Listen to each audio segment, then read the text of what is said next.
അതിനുശേഷം ധാർമ്മികമായിട്ടുള്ള കർമ്മങ്ങൾ മാത്രമേ ചെയ്യാവൂ എന്ന് പറഞ്ഞു.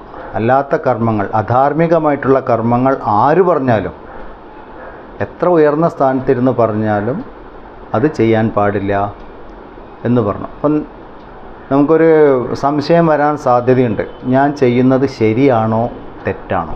ആരോട് ചോദിക്കും? ഇങ്ങനെ ഒരു സംശയം വരാൻ സാധ്യതയുണ്ട്. പ്രത്യേകിച്ചും നമ്മൾ ഒരു സമൂഹത്തിലേക്ക് ഇറങ്ങി പ്രവർത്തിക്കുമ്പോൾ ഒരുപാട് കാര്യങ്ങളുണ്ട് നമ്മളെ തെറ്റിദ്ധരിപ്പിക്കുന്നത്. പ്രത്യേകിച്ചും ഹൈന്ദവ ധർമ്മത്തിൽ നിന്ന് പല ജാതികളായിട്ട്, പല കുലങ്ങളായിട്ട് മാറി, പിന്നെ അങ്ങനെ പല വിശ്വാസങ്ങളായിട്ട് മാറി.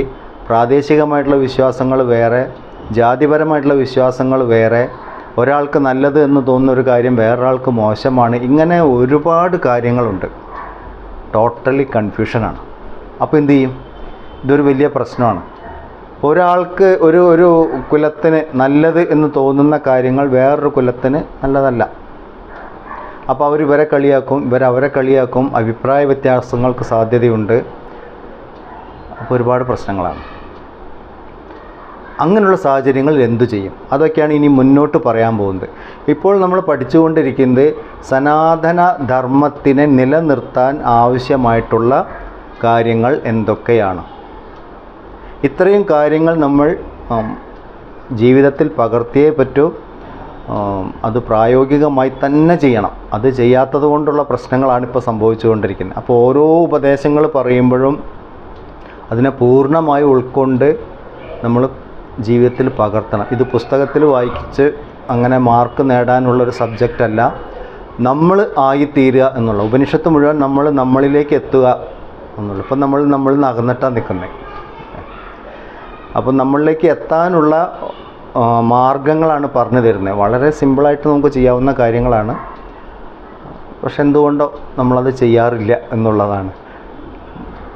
അപ്പോൾ ഇതുവരെ പറഞ്ഞ കാര്യങ്ങൾ 9ാമത്തെ അനുവാകത്തിലും 11ാമത്തെ അനുവാകത്തിലും പറഞ്ഞ കാര്യങ്ങൾ വ്യക്തമായിട്ട് നമ്മൾ അതുതന്നെ ജീവിതത്തിൽ പകർത്താൻ തുടങ്ങിയാൽ ബാക്കി കാര്യങ്ങൾ കുറേ ശരിയായിട്ട് വരും. ഇതൊക്കെയാണ് പറയുന്നത്.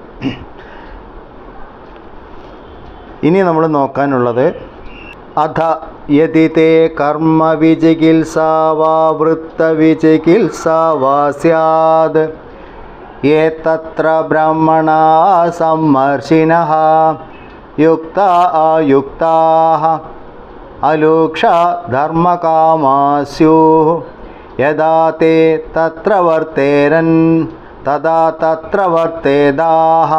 അധ യതി തേ കർമ്മ വിചികിത്സാ വാ വൃത്ത വിചികിത്സാ വാ സ്യാത് യേ തത്ര ബ്രാഹ്മണാ സമ്മർഷിനഃ. ഇങ്ങനെ പറഞ്ഞിരിക്കുന്നത്. അധ, ഇനി നമ്മൾ ചെയ്യുന്ന കർമ്മങ്ങളിൽ എന്തെങ്കിലുമൊക്കെ സംശയമുണ്ടായി എന്ന് തോന്നുക. ഞാൻ ചെയ്യുന്നത് ശരിയാണോ, ശരിയല്ലേ, അവൻ അങ്ങനെയാണല്ലോ ചെയ്യുന്നത്, ഇവൻ ഇങ്ങനെയാണല്ലോ ചെയ്യുന്നത്, അപ്പം ഞാൻ എങ്ങനെ ചെയ്യണം? ഇങ്ങനെയൊക്കെ നമുക്ക് ഒരുപാട് സംശയങ്ങൾ വരും. പ്രത്യേകിച്ചും ഇപ്പോൾ ഈ സോഷ്യൽ മീഡിയ അത്രയും ശക്തമായിരിക്കുന്ന ഒരു കാലത്ത് ഹിന്ദുവിനെ തെറ്റിദ്ധരിപ്പിക്കുക എന്ന് പറഞ്ഞാൽ വളരെ എളുപ്പമാണ്. ആർക്കും എന്തും പറയാം എന്നുള്ളതാണ്. അതൊക്കെ കേട്ടിട്ട് ആൾക്കാർ വിശ്വസിക്കുകയും ചെയ്യും. അതാണ് അതിലേറെ രസം. ഒരു ഉദാഹരണം പറയാം. ഇപ്പോൾ അമ്പലത്തിൽ പോയിട്ട് ഗണപതിക്ക് ഇത്ര പ്രദക്ഷിണം, ദേവിക്ക് ഇത്ര പ്രദക്ഷിണം, ഗുരുവായൂരപ്പൻ ഇത്ര പ്രദക്ഷിണം എന്നൊക്കെ ഓക്കെ. ഇത് മാത്രമുള്ള അമ്പലങ്ങളാണെങ്കിൽ നമുക്ക് ചെയ്യാം. അതിനുള്ള സമയവും സൗകര്യമൊക്കെ ഉള്ള അമ്പലം. ഇപ്പോൾ ബോംബെ പോലെയുള്ളൊരു സിറ്റിയിൽ എന്ന് പറഞ്ഞാൽ ഒരിത്തിരി സ്ഥലത്ത് 5-6 അമ്പലങ്ങളാണ്. ഈ മാർക്കറ്റിൽ പീടികമുറി പോലെയാണ്. ഇവിടെ ഓരോ ദൈവങ്ങളായിട്ട് നമുക്ക് പ്രദക്ഷിണം ചെയ്യാൻ പറ്റില്ല. അപ്പോൾ ഇവിടെ പ്രദക്ഷിണം ചെയ്യുന്ന സമയത്ത് നാട്ടിൽ നിന്ന് ഒരാൾ ഇത് പ്രദക്ഷിണം മുഴുവനായിട്ടില്ല കേട്ടോ എന്ന് പറഞ്ഞാൽ കുടുങ്ങി.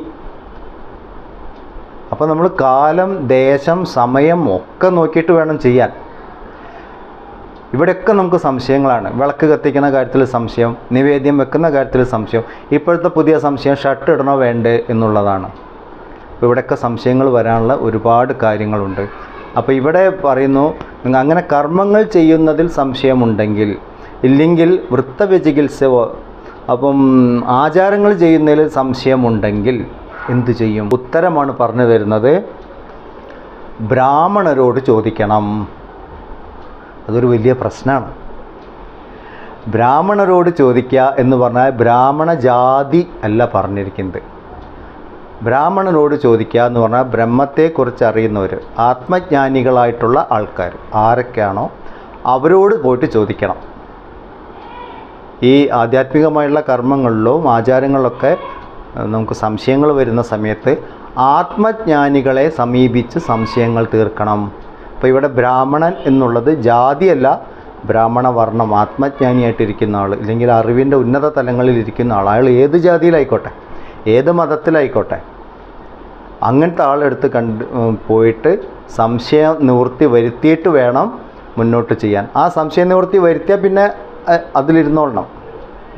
ഒരിക്കലും നമ്മൾ ആ വ്യക്തിയോട്, നമ്മളുടെ ഗുരുവിനോട്, ഇല്ലെങ്കിൽ ആ അറിവ് ഏത് കാര്യത്തിലാണോ അറിവ് നേടേണ്ടത് ആ വ്യക്തിയോട് ചോദിച്ച് മനസ്സിലാക്കി കഴിഞ്ഞാൽ പിന്നെ അതിൽ സംശയം പാടില്ല. സംശയം ഉണ്ടെങ്കിൽ കൺഫ്യൂഷനായി.